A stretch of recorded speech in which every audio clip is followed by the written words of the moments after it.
took the spotlight away from all the women in the WWE locker room, and it also took the spotlight away from Asuka, who actually won the first ever Women's Royal Rumble.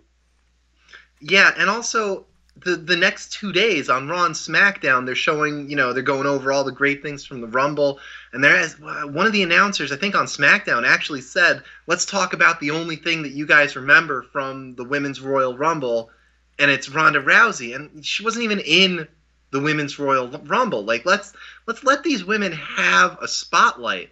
WWE did a lot of things right on the Royal Rumble, and we'll talk about them all, but I thought the biggest one was letting the Women's Royal Rumble main event the show. And that was a big thing, and they did it right, and they immediately ruin it by we spoke about that last week, about having the Women's Royal Rumble be the main event of the show, and I thought that was the right move. I thought it was the perfect move. I also like the fact that 2 of the 4 horsewomen started the match, which was Becky Lynch and Sasha Banks. Sasha Banks was actually number 1, Becky Lynch number 2. Mm-hmm. And I love the fact that they got to be in the ring with a lot of legends. Lita, Miss Jacqueline, Beth Phoenix, which was a big surprise because she wasn't part of Raw 25. Molly Holly was a huge surprise too, and she still got it. I mean, she did a front somersault off the rope. Yeah, no, she and not too many of the legacy acts were that, you know what I mean?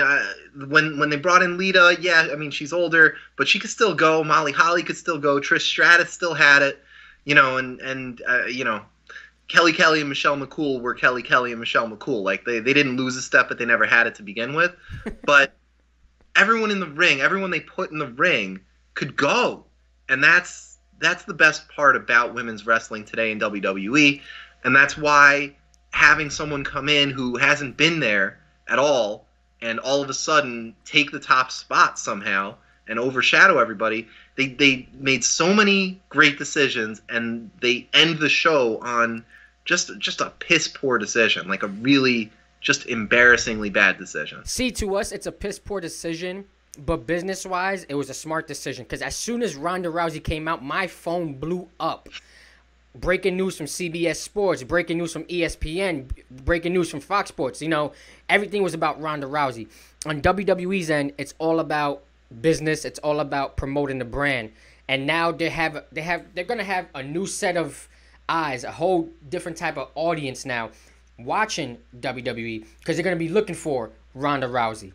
Yeah, and then Ronda Rousey, and we're still looking for Ronda Rousey. She didn't show up. The reason why she didn't show up is because she has a film obligation. She's still shooting Mile 22.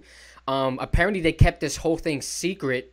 I mean, we didn't even know about it because she had that TMZ where she said she's not going to be at the Royal Rumble. She's shooting a movie, and even if you went to her social media, they were showing pictures of her at the set shooting the movie. So I mean, it was a well kept secret.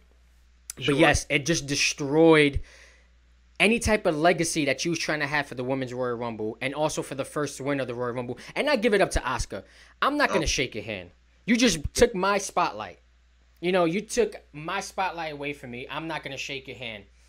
Absolutely. No, that was it was a WWE likes to build on, their moments, right? And that was Asuka making the best out of bad moment, and they're going to be able to do a lot with that. But again, just having Ronda Rousey come in and step all over the first ever Women's Royal Rumble when she wasn't even in it.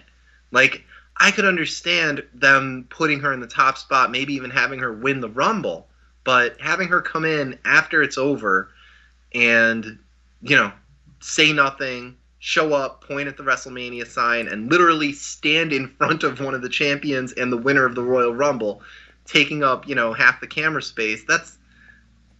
I'm insulted on behalf of the women's wrestlers. Like, it's just wrong. And I agree with you, and I don't like to agree with you at all, but I have to agree with you at this point.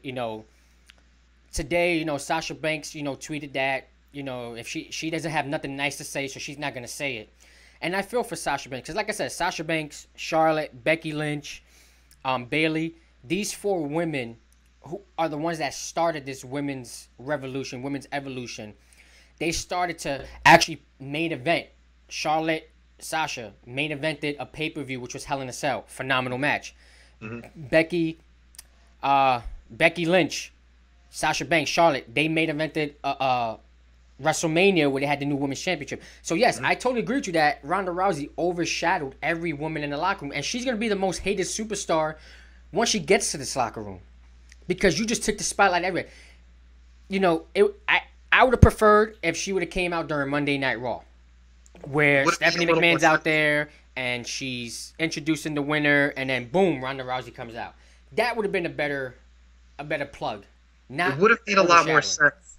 And I understand a little bit what WWE has to do, given that Asuka isn't that great in English, which, it would be her second language, who would be great in their second language on live television. But you're right, putting Ronda Rousey out there in the middle of Asuka's first promo after winning the Royal Rumble would have made more sense. It would have taken a lot of pressure off of her, and it would have allowed for Asuka to have the spot at WrestleMania and have, the pictures and the legacy of winning the first Royal Rumble and being there for that. And then, you're still in Philadelphia, you still got a sold-out crowd, you still have all the eyes on you. You always get a bump after big events like the Royal Rumble. And not only that, the crowd is still hot. I mean, you had NXT Takeover, which we're also going to discuss, which was a huge success in Philly.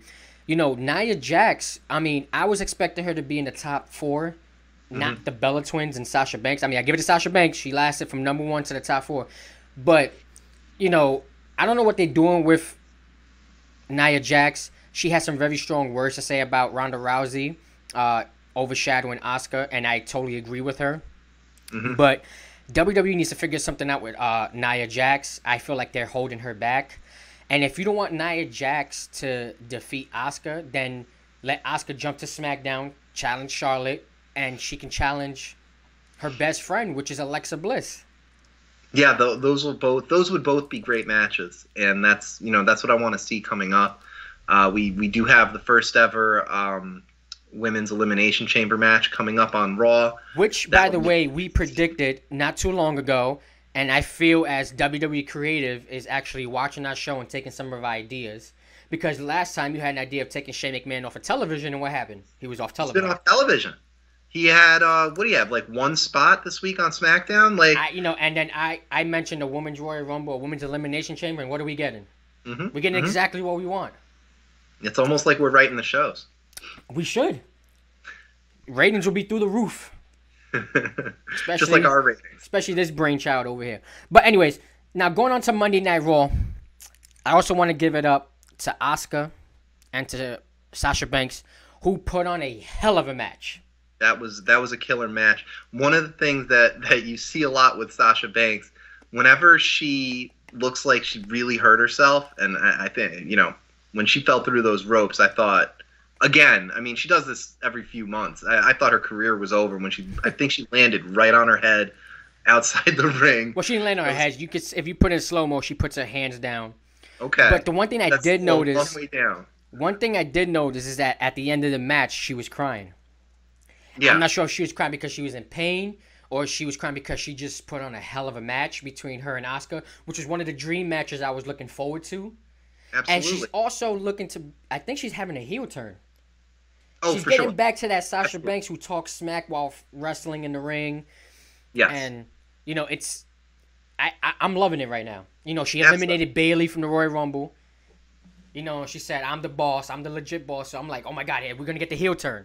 Yeah, and that's one of the great things about the Royal Rumble. You don't have to win the Royal Rumble to have your character get some real progression. And that's definitely one of the things that we got to see with Sasha Banks. She talked a lot of trash. She, like you say, she eliminated Bayley. Those are the sure signs of at least something interesting, if not a full heel turn coming for her. I mean, I wouldn't mind. I mean, I wouldn't mind a Bayley versus Sasha Banks at WrestleMania. We saw what they did at NXT Takeover Brooklyn 1. It would be a great match, and they need to be doing something leading up to Elimination Chamber and leading up to WrestleMania. They do. I agree. Again, I hate to agree with you, but I agree again.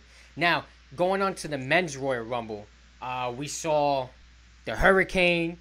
We saw Rey Mysterio, who was in phenomenal shape. I haven't seen him in that much shape since his earlier years back in WCW.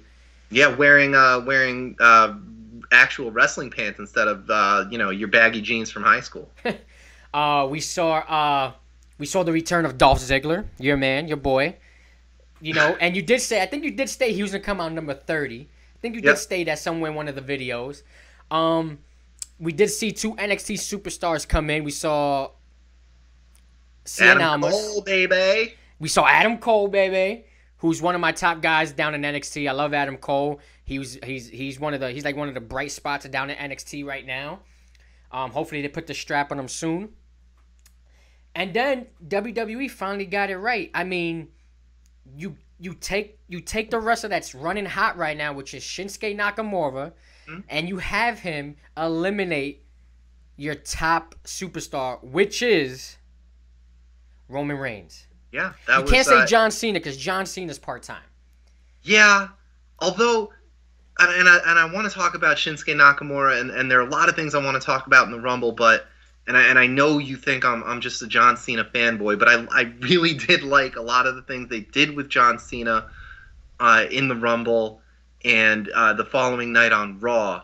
He's sort of morphing into the last phase of his career, which is going to be that old crafty curmudgeon veteran guy who he doesn't want to give up his spot to the young guys. He doesn't want to give up his spot to Finn Balor. He doesn't want to see Roman Reigns succeed. You know what I mean? So that's an interesting character because it's something that we've all said about him for years. That he's burying young talent. He won't let anyone go over.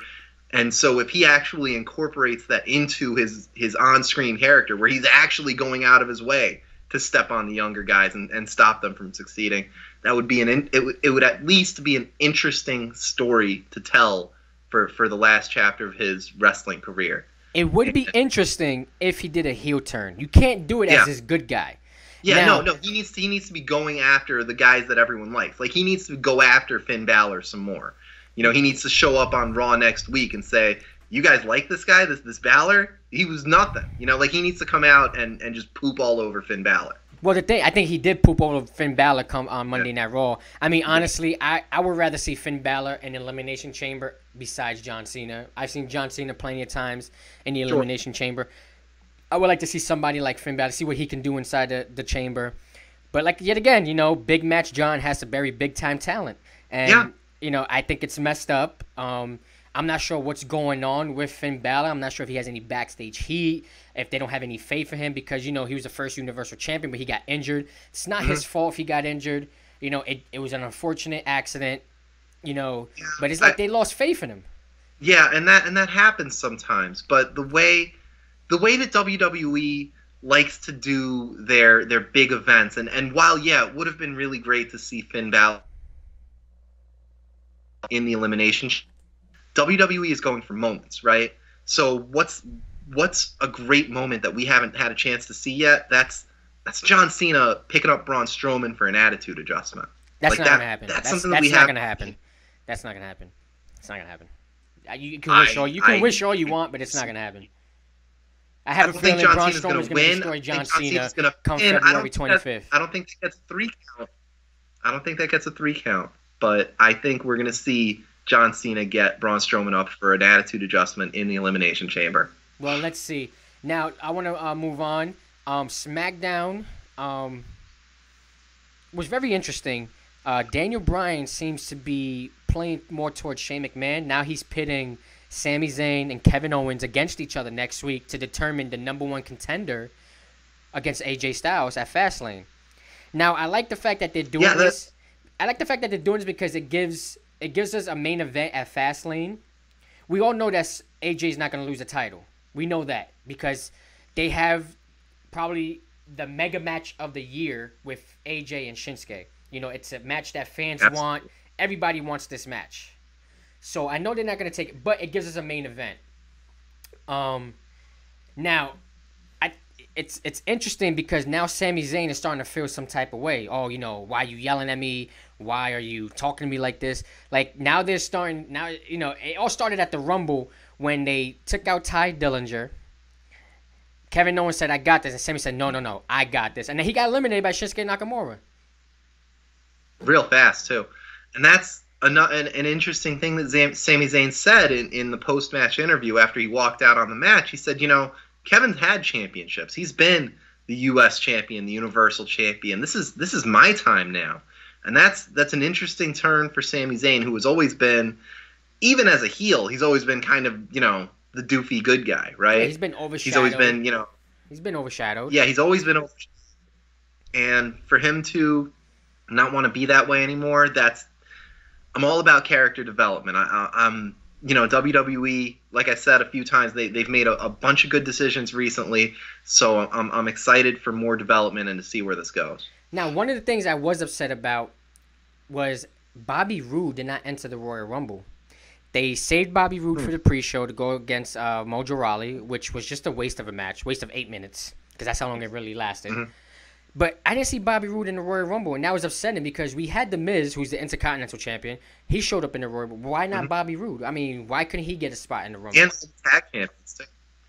I don't know. That's an interesting question. Sometimes, you can only have 30 guys, right? And they have a lot of stories they want to tell. I'm not going to begrudge WWE for leaving this guy or that guy out of the Rumble event. As long as Bobby Roode got to be on the show, that means he got his show bonus or whatever. They only have 30 spots, and they wanted to do, like I said, they want to make moments. So they had a lot of stories to tell. They wanted, the face-off, I guess, between the Hurricane and John Cena. They wanted, they wanted Rusev.